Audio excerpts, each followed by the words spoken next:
L'honorable député de la Salle-et-Mar. Merci beaucoup, Monsieur le Président.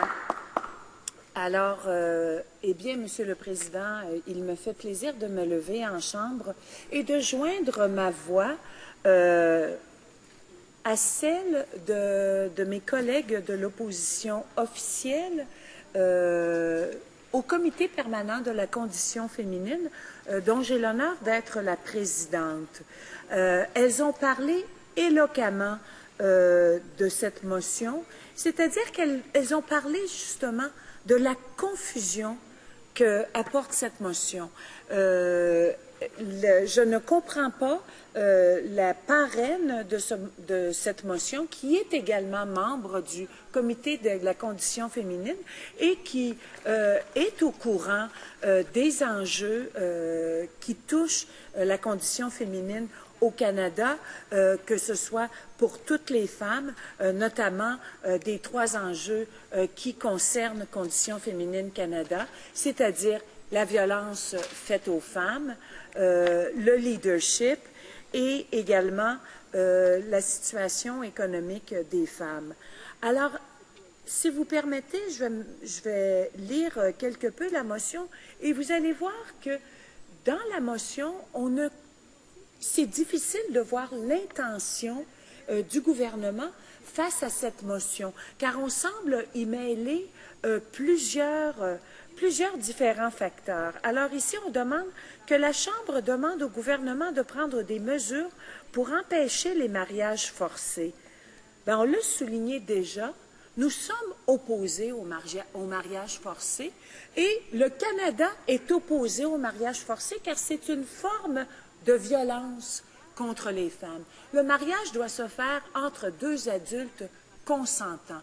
Alors, on s'entend très bien que les mariages forcés ne font pas partie c'est une forme de violence contre les femmes et le Canada, les Canadiens, l'opposition officielle s'oppose à cela.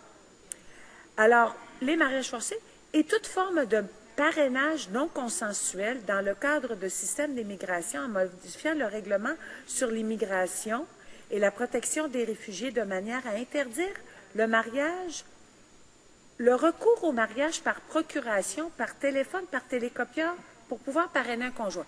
Attention, on a parlé de mariage forcé et là, on parle de mariage par procuration. Là, il y a une différence. Il y a une différence parce que si on comprend bien la chose, un mariage forcé, c'est une forme où est-ce qu'il n'y a pas eu de consentement, d'une part, et parfois les deux contraintes de se marier contre son gré. De telles unions contreviennent à la Déclaration universelle des droits de l'homme, que toute personne a le droit de se marier, de fonder une famille sans aucune restriction quant à la race, etc. Le mariage ne peut être conclu qu'avec le libre et plein consentement des futurs époux. Mariage forcé. OK. Là, après ça, on arrive à un mariage par procuration. Alors, le mariage par procuration est une façon qui est culturellement et légalement acceptable pour un couple de s'unir. Cette pratique est plus courante dans les pays touchés par la guerre. Ces mariages sont légaux et exécutoires et effectués avec les consentements des 2 parties. Alors, le mariage par procuration, malgré, Monsieur le Président, que c'est surprenant pour quelqu'un qui vit au Canada, qui est issu, qui est né au Québec, comme moi, là, et que la première fois qu'on entend qu'on peut faire un mariage, contracter un mariage par procuration, ça nous surprend, mais ça ne veut pas dire que ce n'est pas quelque chose qui est un mariage consenti par 2 personnes, par 2 adultes consentants. Alors, c'est pour ça que on a parlé au début de la motion de mariage forcé. On a tous compris que c'est interdit et tout ça. Et là, qu'après ça, on parle de mariage par procuration. Alors ça, c'est le A. B, à refuser explicitement, à l'article 5, le recours au mariage par procuration, par téléphone, etc., et de mettre en place des mesures administratives indiquant clairement aux agents comment déceler un mariage par procuration par téléphone, par télécopieur, etc.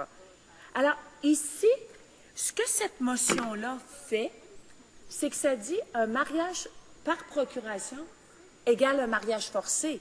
Puis, on a compris, les experts le disent, c'est pas du tout la même chose. Alors, ici, moi, ce que je vois et ce que mes collègues de l'opposition officielle ont vu clairement, et également plusieurs experts qui ont été consultés en préparation pour notre point de vue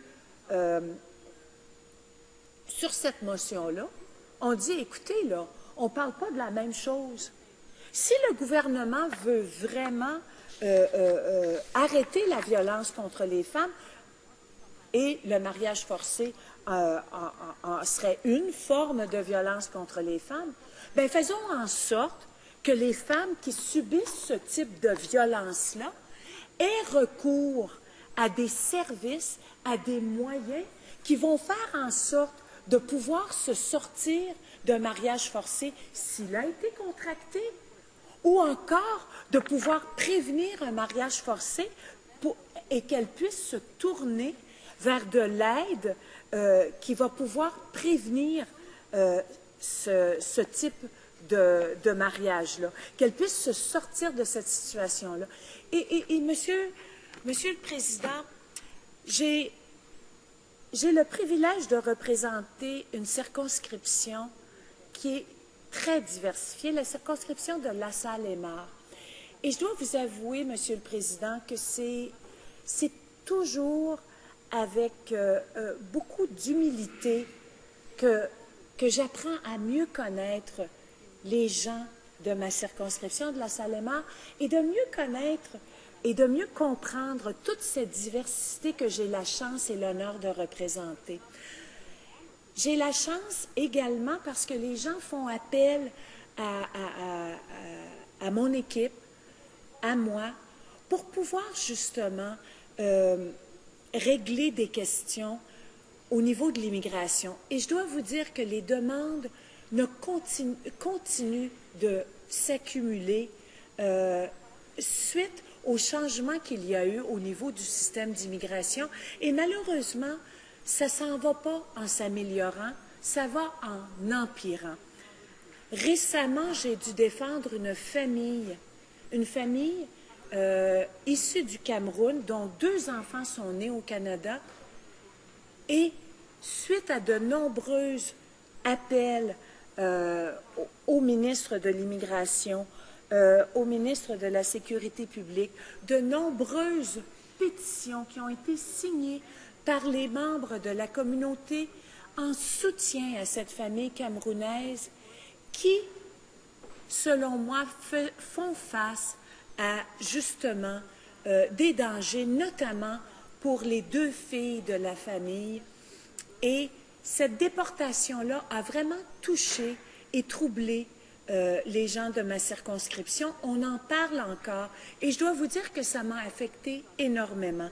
Alors, vous voyez, cette motion-ci qui est devant nous ne tient pas compte, justement, de toutes les difficultés auxquelles font face les réfugiés ici au Canada, les portes qui se ferment à eux et également ne répond pas du tout aux enjeux extrêmement importants de violences faites aux femmes, mais également aux femmes issues de toutes les communautés qui ont la chance de résider au Canada. Bravo.